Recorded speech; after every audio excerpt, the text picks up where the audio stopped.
America વિના નાટોનું કોઈ અસ્તિત્વ નથી. યુએસ વિદેશ મંત્રી માર્કો રૂબિયોનું અત્યંત સૂચક નિવેદન. યુનાઇટેડ સ્ટેટ્સના વિદેશ મંત્રી માર્કો રૂબિયોએ ઉત્તર એટલાન્ટિક સંધિ સંગઠનમાં અમેરિકાની અનિવાર્ય ભૂમિકા પર ભાર મૂકતા એક અત્યંત સૂચક નિવેદન આપ્યું છે. તેમણે વૈશ્વિક સુરક્ષાના પરિપ્રેક્ષ્યમાં જણાવ્યું હતું કે સંગઠનના તમામ ભાગીદાર રાષ્ટ્રો આ હકીકતથી સારી રીતે પરિચિત છે કે અમેરિકા વિના સંગઠનનું કોઈ અસ્તિત્વ નથી. વિદેશ મંત્રીના આ નિવેદનને યુરોપિયન દેશો અને રશિયા યુક્રેન યુદ્ધ વચ્ચે બદલાતી જતી ભૂરાજકીય પરિસ્થિતિમાં અમેરિકાની સૈન્ય સર્વોપરિતા અને નેતૃત્વના સ્પષ્ટ સંકેત તરીકે જોવામાં આવી રહ્યું છે.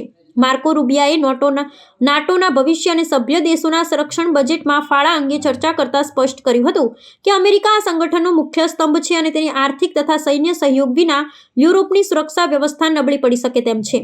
તેમણે ઉમેર્યું હતું કે લોકતાંત્રિક મૂલ્યોના રક્ષણ માટે અમેરિકાની હાજરી અનિવાર્ય છે અને સભ્ય દેશોએ પણ પોતાની જવાબદારીઓ સમજી સક્રિય ફાળો આપવો જોઈએ. આ નિવેદન દ્વારા વોશિંગ્ટને તેના સાથી દેશોને એવો સંદેશ પણ આપ્યો છે કે સંગઠનની સુરક્ષા અને મજબૂતી માટે અમેરિકા પરની નિર્ભરતાની સાથે સમાન ભાગીદારી પણ એટલી જ જરૂરી છે. વૈશ્વિક રાજકીય નિષ્ણાંતો માર્કો રૂબિયોના આ વલણને અમેરિકાની ફર્સ્ટ પ્રાયોરિટી નીતિના ભાગરૂપે જોઈ રહ્યા છે, જે અંતર્ગત અમેરિકા પોતાના હિતો અને સૈન્ય ખર્ચના બદલામાં સાથી દેશો પાસેથી વધુ અપેક્ષાઓ રાખી રહ્યું છે. આ નિવેદન એવા સમયે આવ્યું છે જ્યારે નાટોના સભ્ય દેશો વચ્ચે સંસાધનોની વહેંચણી અને યુક્રેનને અપાતી સહાય મુદ્દે મતભેદો પ્રવર્તી રહ્યા છે.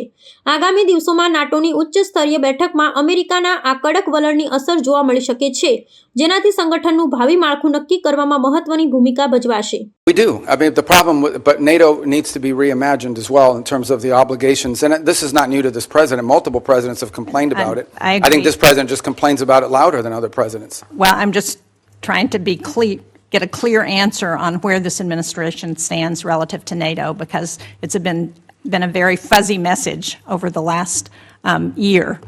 And do you agree that we're stronger in confronting China when we do so with like-minded partners, and that China is still the number one threat that we face in the United States? Yeah, but our like-minded partners have to have capability, and that's been part of the problem, is the erosion in European defense capabilities, because they've taken vast amount of the monies that these are rich countries, and because of the NATO umbrella, it gave them the flexibility to spend a tremendous amount of their revenues on social programs and not on defense. Now, maybe that trend line will begin to change. Well, it's already begun to change, frankly, and thanks. And I think the president deserves credit for that, for the fact that there is now a commitment for 5% of GDP to be spent on defense. But part of that strength also comes not just from having the mechanism, the military might, but it also comes from the unity with our allies. And to the extent to which that unity is undermined, like the talk about Greenland and antagonizing Denmark, then it undermines NATO's ability. And the only people who are excited about that are Vladimir Putin and President Xi. Yeah, well, I would say that I think our alliances in NATO ultimately are something that's going to work out. Our partners understand the importance of the U.S. presence in NATO. Without the U.S., there is no NATO. And we understand that in order for NATO to be stronger, our partners need to be stronger.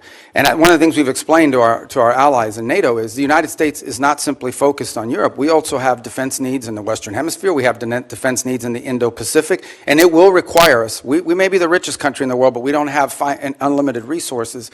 And as we reassign exactly why we want to have allies and partners to help us as we're looking at conflicts around the world. And when we antagonize our allies and partners, and when we send Canada to do a trade deal with China instead of coming to New Hampshire or the United States, it weakens our ability to confront our adversary.